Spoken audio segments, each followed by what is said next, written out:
Sri Ahobilam was founded in the 14th century by Sri Adiban Chatopa Yatindra of Tirunarayanapuram in Karnataka.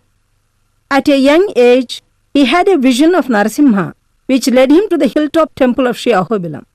When he crossed the terrifying forest and reached the sanctum sanctorum, the Lord commanded him to spread the Sri Ramanuja Darshana, initiated him to the sannyasa ashrama, and gave him the Utsava idol of Malola Narasimha for daily worship.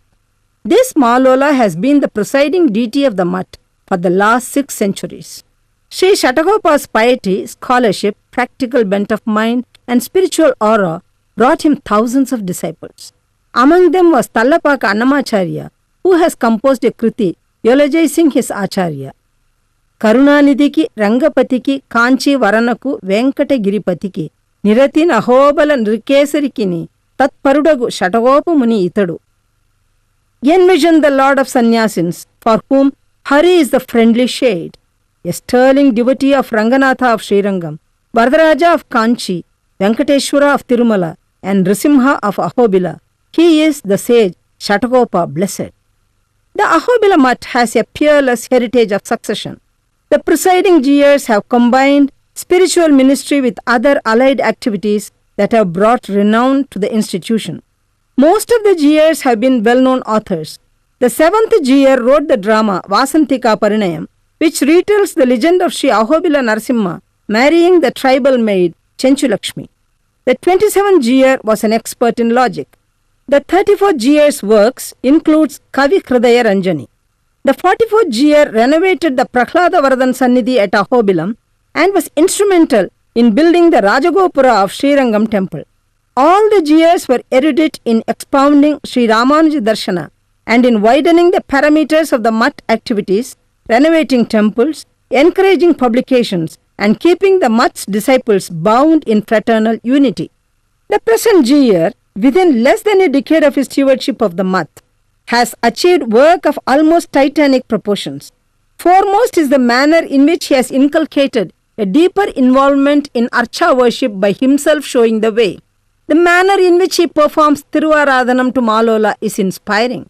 Apart from conducting the rituals of worship himself, he gets the onlookers to sing or recite songs and stotras to further deepen the devotional atmosphere.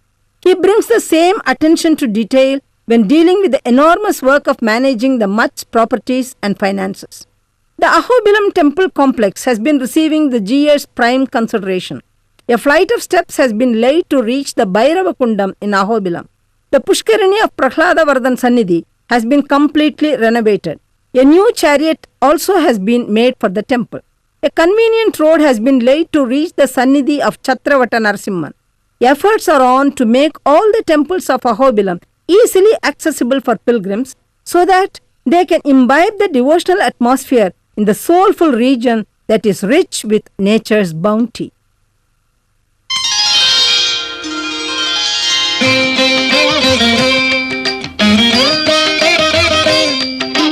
அங்கஞ்ஞால மஞ்சங்கோராளரியாய உணன் பொங்காகம் வள்ளுகிறாள் போழ்ந்த புனிதனிடம் பைங்கண் ஆனை கொம்பு கொண்டு பத்திமையாலடிக்கு செங்கண் ஆளியிட்டிரைஞ்சும் சிங்கவேள் குன்றமே.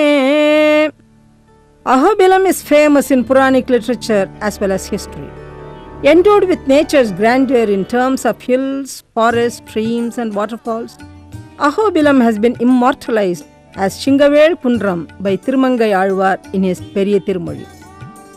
Aho Viryam, Aho Shauryam, Aho Bahu Parakramaha, Narasimham Param Devam, Ahobilam, Ahobalam. The holy pilgrim spot is variously termed as Ahobilam and Ahobalam. Once upon a time, Garuda aspired to have a vision of the Lord. Finding this area of Nalamalai hills ideal for meditation, he performed intense tapasya on a hill. Pleased with Garuda, the Lord appeared here in a cave and also showed his 8 other forms of Narasimha. The gods who watched Narasimha on the hill exclaimed at the power and glory of the vision, Ahobalam. Since the Lord appeared self-formed in a cave, Swayam Yatra, it is equally appropriate to use the term Ahobilam. This temple is the foundational source of the Sri Ahobilam mutt that has been engaged in religious and spiritual ministry for the last 600 years.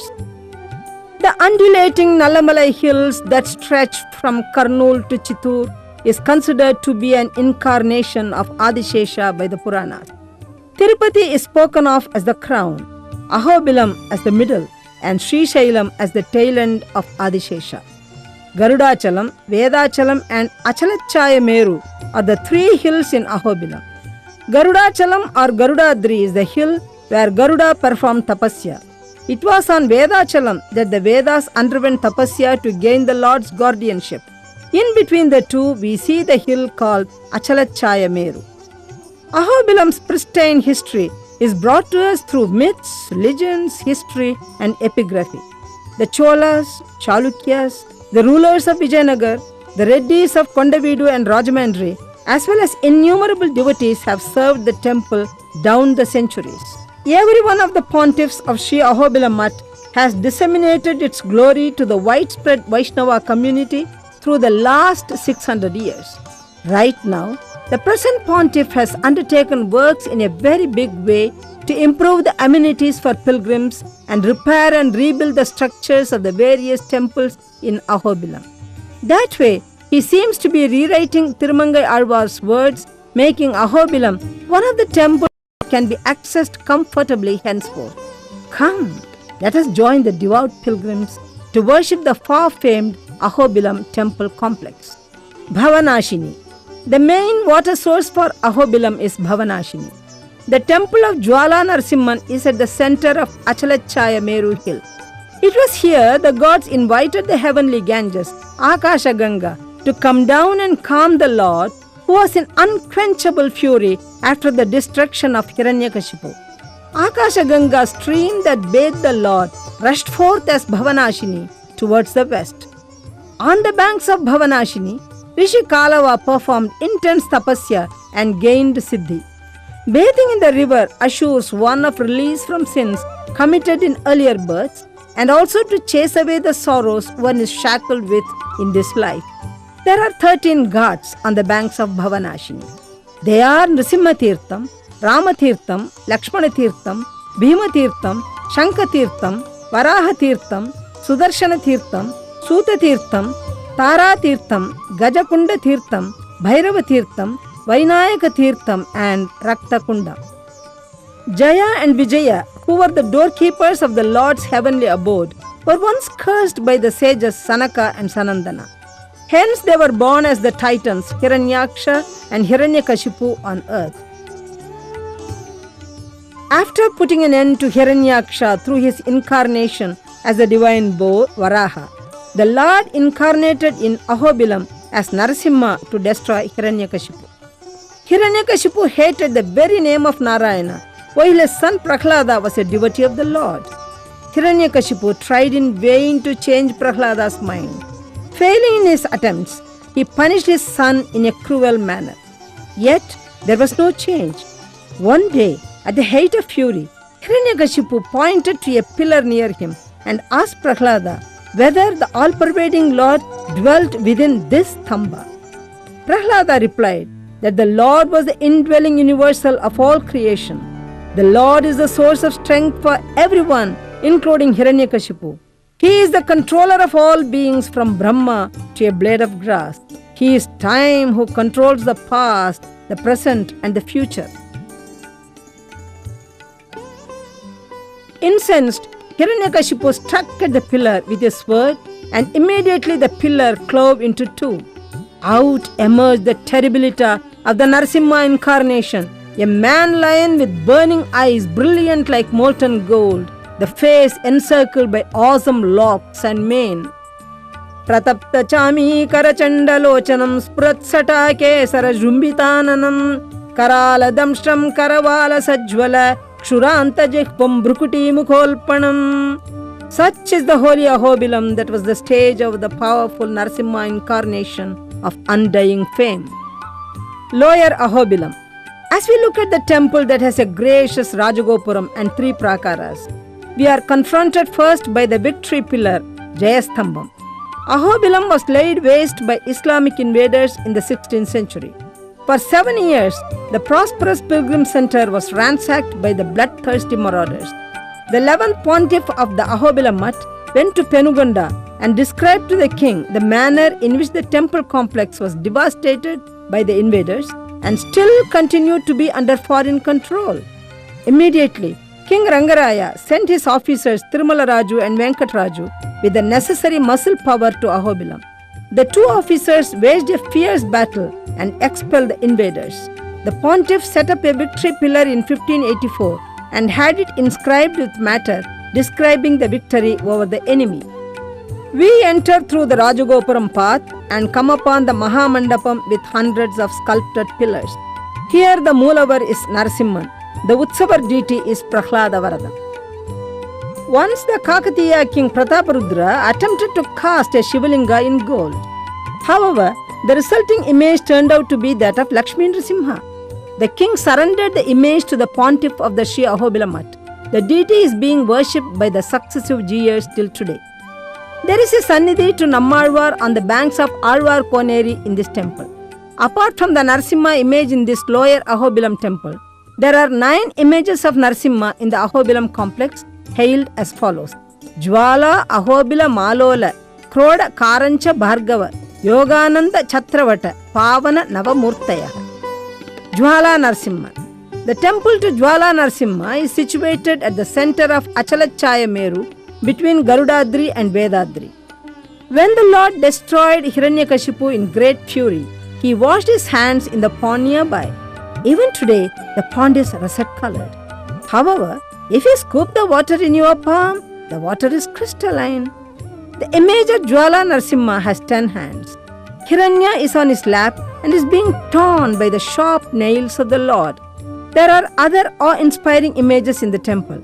One has Hiranya trying to defend himself with a sword while being chased by Narasimha. Another shows the Lord assuring guardianship to Prahlada. Yet another has the Lord with his consort, Chenchulakshmi. Sri Ahobilam Narasimhan. We now move towards Sri Ahobilam Narasimhan's temple in Upper Ahobilam. On the way there is the Mandapam, where the founder of the Sri Ahobilam Mutt, Srimad Adivan Shatahopa Yatindra Mahadeshikan, used to be engaged in religious practices. It is a thrilling sight to watch the Bhavanashini river leaping down from the mountain top. As we cross the river, we see a Mandapam. During the annual Brahmotsavam, the Lord comes here daily accompanied by goddess Chenchulakshmi. This temple is the main shrine of Ahobilam. A lovely Gopuram welcomes us.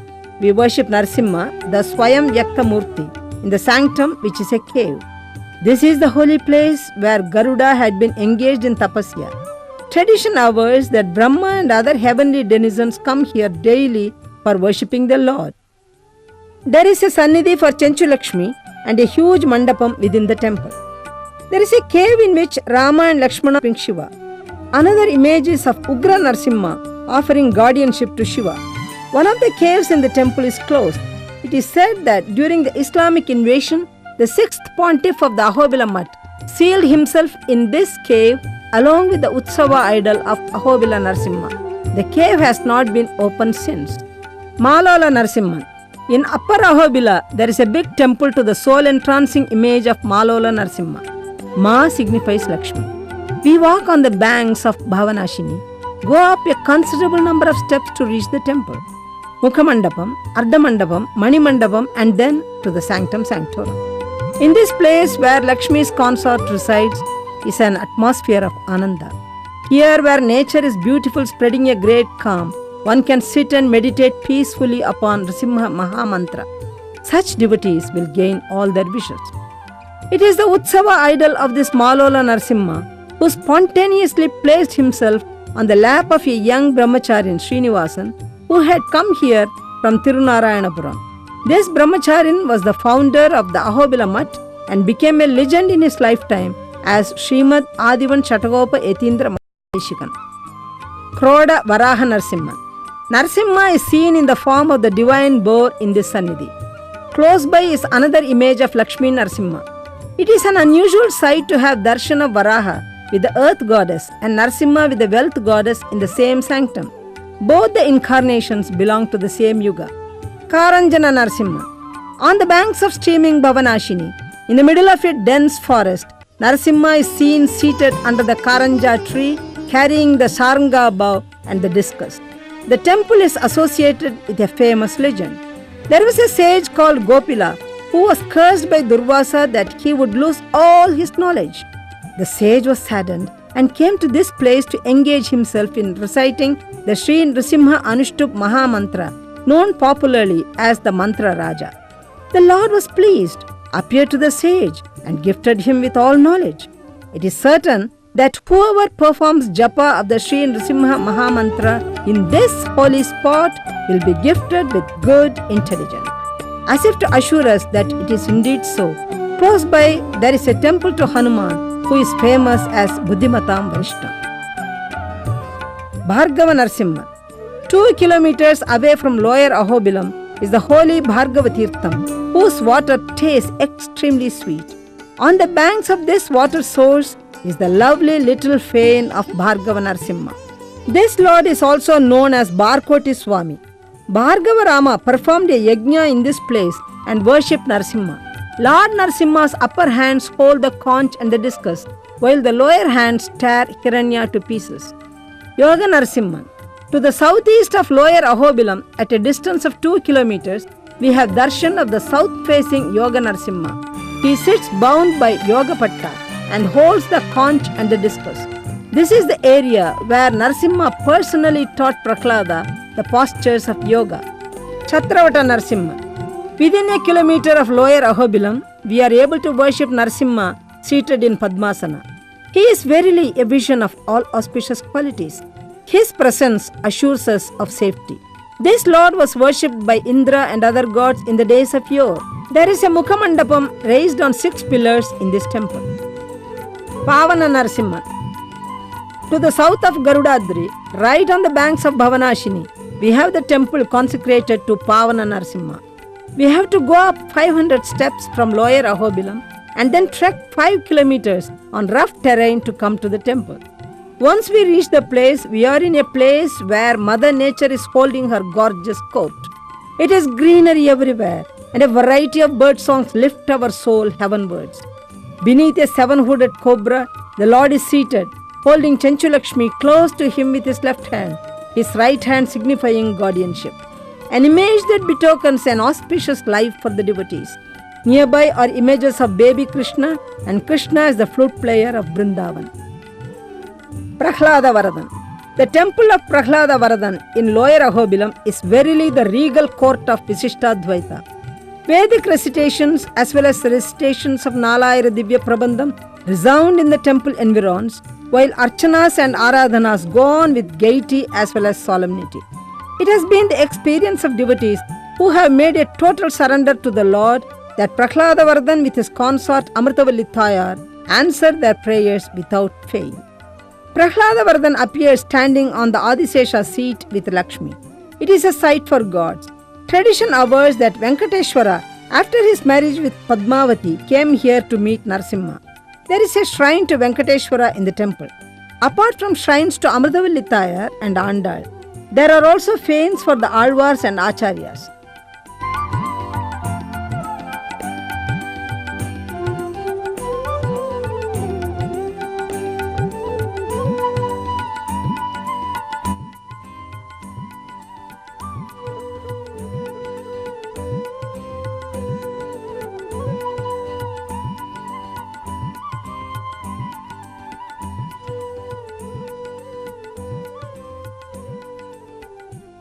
Daily there are ritual programs like Tirupalli Ezhi,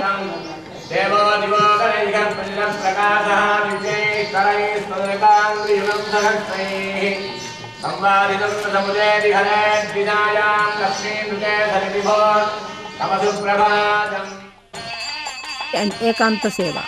The Lord has a mirror room for special darshan, and Sri Adivan Chatagopa Yatindra Mahadeshikan's image may be seen here in a posture of total devotion.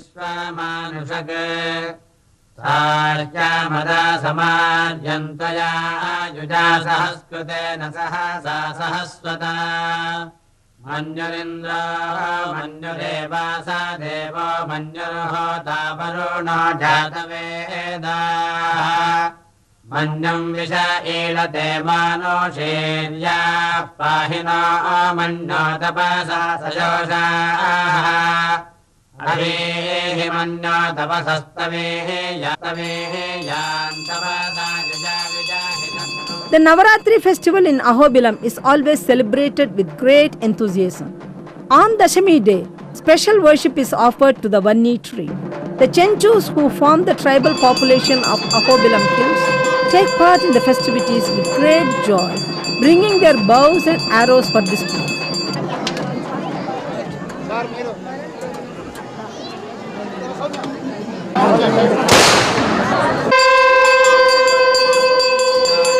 Pavitrodsavam is performed annually to cleanse the temple of impurities accrued due to a lack of care or devotion. Sankranti celebrations are justly famous.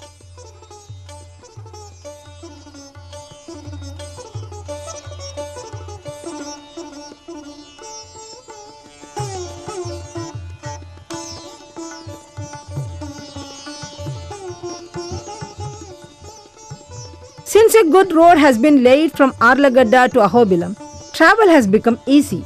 The way is bordered on both sides by paddy fields and sunflower plantations. Care has been taken to provide amenities for performing mundan ceremonies, ritual bath, etc. in the temple environs. Our pilgrimage, which began with the victory pillar in Lower Ahobilam, has had darshan of Jwala Narsimha radiating fury, Ugra Narsimha who appeared to Garuda in a vision, Malola Narsimha, who is the founding power of Sri Ahobilam Mutt, Proda Narsimha, who saved Mother Earth from the fangs of Hiranyaksha, Karanja Narsimha, who appears with the Sharanga bow, Bhargava Narsimha, who was worshipped by Parashurama, Yogananda Narsimha, who taught the path of yoga to Prahlada, Chatravata Narsimha, who is the very image of peace, and Pavana Narsimha, who resides in a thick forest with Chenchu Lakshmi. Having worshipped these images of Narasimha, we complete our holy trek by going round the Ugra Stamba in Upper Ahobilam, the very same pillar which was cleft into two when the Lord appeared from it as the man-lion. Apart from the devout, those with artistic inclinations have a great treat in these temples. Look at this Natya Mandapam. How elegant are the sculptures of dancers. Each pillar has a sculpted relief, Toranas, Kumbhas, and images of royal army like Ratha, Gaja, Turaga, and Patati. One can notice that the sculptor's art has literally breathed life into inanimate stone. Why need we speak of men being attracted to Ahobilam? Even gods have been drawn to this glorious spot on earth. The Sesha Dharma of Harivamsham says that Rama, the peerless son of the race of Raghu, had come here and worshipped Lord Narasimha. Rama's prayers spell out the list of all that Narasimha can give us, including a knowledge of Vedas, Shastras, scholarship, fame, intelligence, and riches. We shall also repeat the prayer and bow in surrender to Sri Ahobila Narasimha. Vedan samastan kalu shastra garbhan vidyam balam kirtimatim cha lakshmi yasya prasadat purusha labhante tam narasimham sharanam gatosmi.